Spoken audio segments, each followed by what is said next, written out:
सिद्धांत की और विकास के सिद्धांत से आपका क्वेश्चन आपका जो है टेट या सुपर टेट में या सीटेट में आपका एक ना एक बन जाता है। तो ये आपका बहुत ही इंपॉर्टेंट है, आप इसको ध्यान से समझ लीजिए जो है विकास के सिद्धांत में। तो विकास के आपके जो यहाँ पर दो आपके मेन आपके जो है बहुत इंपॉर्टेंट है। पहला आपका क्या है, विकास की दिशा का सिद्धांत, और दूसरा क्या यहाँ पर आपका है, निकट से दूर का सिद्धांत। इससे क्या होता है, क्वेश्चन आपके जो है पेपर में कभी कभी पूछ लेता है, और सीटेट में तो आपका यहाँ पर आपका क्वेश्चन आपका हमेशा इससे बन जाता है। तो देखते हैं पहला यहाँ पर क्या है, विकास की दिशा का सिद्धांत। मतलब ये हुआ कि विकास, इसके पहले मैंने अभी जो है वृद्धि और विकास के अंतर में हमने चर्चा की है कि जो विकास होता है वो क्या होता है, सिर से पैर होता है। और ये प्रक्रिया कहाँ से प्रारंभ होती है, मतलब ये कि गर्भावस्था से ही प्रारंभ हो जाती है। मतलब गर्भावस्था के वक्त ही होता है वहां पर सिर से पैर का विकास होता है। और आप देखते हैं कि जो बच्चा जन्म लेता है उसका क्या होता है, सिर का जो वजन होता है वो क्या होता है, ज्यादा होता है। मतलब युवा की जो उसका अनुपात होता है सिर का वो क्या होता है, ज्यादा होता है।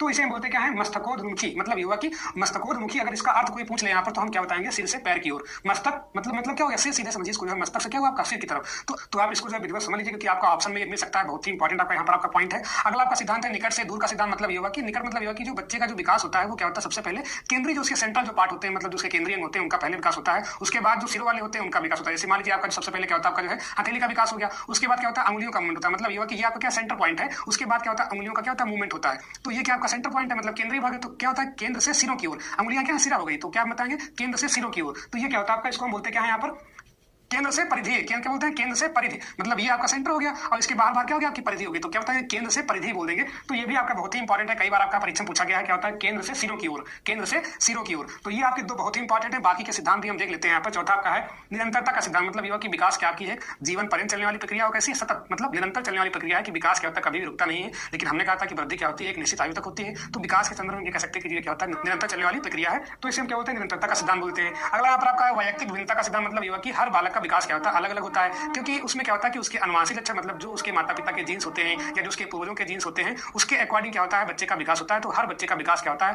अलग अलग होता है। कोई बच्चा क्या होता है, उसी उम्र का जो है ज्यादा जो है हष्टपुष्ट रहता है, उसका ज्यादा शारीरिक विकास हो जाता है या मानसिक विकास हो जाता है। लेकिन कुछ बच्चे क्या होते हैं, उनका मानसिक विकास या शारीरिक विकास क्या होता है, उतने अच्छे स्तर से नहीं हो पाता है। तो ये क्या होता है, वैयक्तिक भिन्नता का मतलब ये हुआ कि हर बच्चा अलग होता है, वो चाहे आपका शारीरिक विकास में हो चाहे आपका मानसिक विकास में हो। अगला यहाँ पर आपका विकास के क्रम का सिद्धांत। हमने बताया था कि बच्चा क्या होता है, अचानक ये नहीं कि जो सीधे आया, जो है बच्चे का जन्म हुआ और जो है सीधे जो है शैशवावस्था में जो है पूरा डिक्शनरी पढ़ डाला। सबसे पहले क्या होता है कि वो जो है जब बच्चा जन्म लेता है तो जन्म के कुछ दिनों के बाद जो है माँ पापा कहता है, उसके बाद जो है बड़बड़ाता है, उसके बाद जो है बाद में जो है टूटा फूटा उच्चार करता है, फिर उसके बाद जो है शुद्ध उच्चार करता है। मतलब उसके अंदर जो है शब्द को उसकी वृद्धि होती है। तो बाद में जो है भाषा सीखता है। तो ये क्या होता है, क्रम होता है। ये नहीं कि सीधे आया जो है और जो है पूरी जो है हिंदी किताब पढ़ने लगा, ये नहीं होता है। तो क्या होता है कि बच्चे के विकास का क्या होता है, एक क्रम होता है। अगला यहाँ पर आपका है सामान्य से विशिष्ट की ओर। मतलब ये कि सामान्य से विशिष्ट की ओर का सिद्धांत। तो ये होता है कि जो है बालक का जो विकास होता है, पहले क्या होता है आपका सामान्य होता है, उसके बाद क्या होता है उसमें जो विशिष्ट होती है, विशिष्टता का जो है भाव आता है। तो ये आपके जो है यहाँ पर लक्षण, मतलब ये कि इनसे हम पहचानेंगे जो है बालक का विकास हो रहा है। तो कैसे कैसे परिवर्तन आपके आते हैं उनके हिसाब से हम पहचान लेंगे। और ये आपका जो सिद्धांत रहा, तो सिद्धांत आपका बहुत ही इंपॉर्टेंट है। आप इसको जो है एक बार जो है देख लीजिए और इसके नोट्स आप जो है बिल्कुल बनाते चलिए, क्योंकि अगर आप नोट्स बना लेंगे तो फिर आपको जो है कोई दिक्कत नहीं होगी। तो आज का जो हमारा सेशन था वो आपका वृद्धि एवं विकास, वृद्धि विकास में अंतर, वृद्धि और